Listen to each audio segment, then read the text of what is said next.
അധ്യായം 98. പരാജയങ്ങൾ നമുക്ക് പലപ്പോഴും നേരിടേണ്ടി വരാറുണ്ട്. പരാജയം വരുന്നത് നമ്മൾക്ക് വേണ്ട വിധത്തിൽ പരിശ്രമിക്കാത്തത് കൊണ്ടാണ്.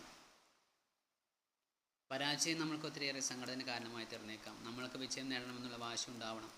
നമ്മുടെ സമയത്തെ പൂർണ്ണമായി പ്രയോജനപ്പെടുത്താൻ നമ്മൾ ഓരോരുത്തരും കഴിവിൻ്റെ പരമാവധി ശ്രമിക്കേണ്ടതുണ്ട്. നമ്മുടെ മുന്നോട്ടുള്ള വഴികളിൽ നമ്മൾക്ക് നേരിടേണ്ടി വരുന്ന തടസ്സങ്ങളെല്ലാം തന്നെ ഒരുപക്ഷെ നമ്മൾക്ക് പരാജയത്തിന് കാരണമായേക്കാം. പരാജയത്തിൻ്റെ കാരണങ്ങൾ കണ്ടെത്തി തിരുത്തി മുന്നേറാൻ കഴിയേണ്ടതുണ്ട്.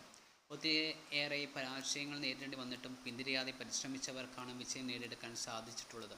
പരാജയം നമ്മളെ ഒത്തിരി തളർത്തിയേക്കാം. പരാജയം നമ്മളെ ഒത്തിരിയേറെ നിരാശപ്പെടുത്തിയേക്കാം. പരാജയം ഒന്നിൻ്റെയും അവസാനമല്ല.